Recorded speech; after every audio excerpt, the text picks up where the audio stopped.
Assalamualaikum warahmatullahi wabarakatuh. Pada kesempatan ini, kami dari kelompok 6 akan mempresentasikan materi mengenai toksisitas organofosfat. Nah, materi ini mencakup pengertian zat toksik, mekanisme toksisitas, gejala, dan tanda keracunannya. Lalu ada juga nilai ED50 serta antidot spesifik dan mekanisme kerjanya. Nah, organofosfat merupakan kelompok senyawa kimia yang banyak digunakan sebagai insektisida. Nah, dalam bidang pertanian ini banyak digunakan untuk pengendalian hama. Nah, senyawa ini dipilih karena efektivitasnya yang tinggi dalam membunuh serangga melalui gangguan sistem saraf.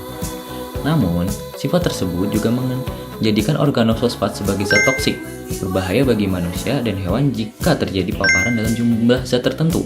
Nah, paparan ini dapat terjadi melalui jalur oral, inhalasi, maupun absorpsi melalui kulit. Nah, karena itulah sebagian besar organofosfat ini bersifat lipofilik. Penyerapannya yang melalui kulit ini menjadi jalur yang sangat penting, sehingga kelompok yang paling berisiko mengalami keracunan adalah pekerja pertanian dan penyemprot pestisida. Mekanisme toksisitas organofosfat terutama disebabkan oleh kemampuannya dalam menghambat enzim asetylcholinesterase. Enzim ini memiliki peran penting dalam sistem saraf, yaitu menghidrolisis neurotransmitter asetylkolin menjadi asetat dan kolin. Pada kondisi normal, asetylkolin dilepaskan ke celah sinaps untuk meneruskan impuls saraf, kemudian segera diinaktivasi oleh asetylcholinesterase. Namun, pada paparan organofosfat, enzim ini terhambat sehingga asetylkolin tidak dapat dipecah. Akibatnya, asetylkolin akan menumpuk di sinaps sistem saraf pusat pada reseptor muskarinik sistem saraf parasimpatis serta pada neuromuscular junction. Penumpukan asetylkolin ini menyebabkan stimulasi kolinergik berlebihan yang dikenal sebagai krisis kolinergik. Kondisi ini mengganggu fungsi sistem saraf otonom, otot rangka, dan aktivitas otak. Seiring waktu dapat terjadi proses yang disebut aging, yaitu perubahan ikatan antara organofosfat dan enzim asetylcholinesterase, sehingga hambatan menjadi irreversible dan terapi menjadi lebih sulit. Gejala dan tanda keracunan. Gejala keracunan organofosfat sangat khas dan mencerminkan efek stimulasi kolinergik berlebihan. Manifestasi klinik ini dibagi menjadi 3 kelompok utama, yaitu gejala muskarinik, nikotinik, dan sistem saraf pusat. Gejala muskarinik sering dirangkum dalam singkatan CLUTCH, yaitu salivation, urination, diarea, dan emesis. Selain itu, dapat terjadi miosis, bronkospasme, bronkore, dan bradykardia. Akumulasi sekret pada saluran pernapasan serta bronkoplasma sering menjadi penyebab utama gagal napas pada keracunan berat.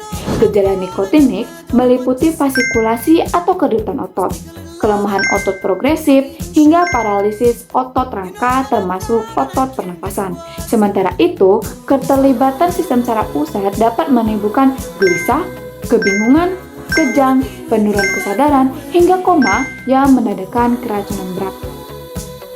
Saya akan menjelaskan mengenai lethal dose 50% atau LD50.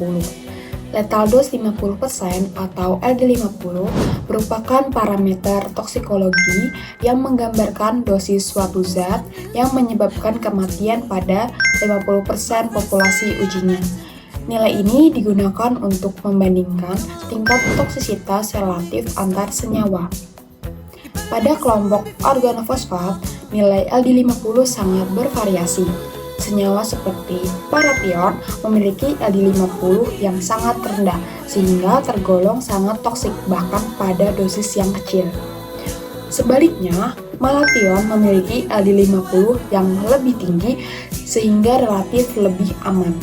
Perbedaan ini disebabkan oleh variasi metabolisme dan kemampuan detoksifikasi di dalam tubuh. Meskipun demikian, nilai LD50 tidak sepenuhnya mencerminkan risiko klinis pada manusia karena paparan berulang maupun paparan akut dapat menimbulkan keracunan berat. Berikut ini yaitu membahas tentang antidot. Penata laksanaan keracunan organofosfat memerlukan terapi suportif seperti pemberian antidot spesifik. Antidot utama yang digunakan adalah atropin dan ralidoksin. Atropin merupakan antagonis kompetitif reseptor muskarinik. Obat ini bekerja dengan memblok efek asetilkolin pada reseptor muskarinik sehingga efektif mengurangi gejala seperti bronkore, bronkospasme, hipersalivasi, dan bradikardia. Namun, atropin tidak memperbaiki gejala nikotik seperti kelemahan atau paralisis otot.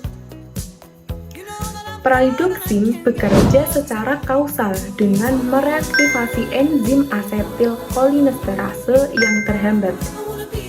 Antidot ini efektif mengatasi gejala nikotik dan harus diberikan sebelum terjadi proses aging.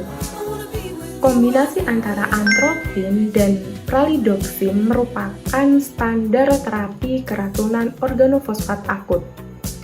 Nah, sebagai kesimpulannya, organofosfat adalah zat toksik berbahaya yang bekerja melalui inhibisi asetilkolinesterase dan memerlukan penanganan yang cepat dan tepat. Terima kasih. Wassalamualaikum warahmatullahi wabarakatuh.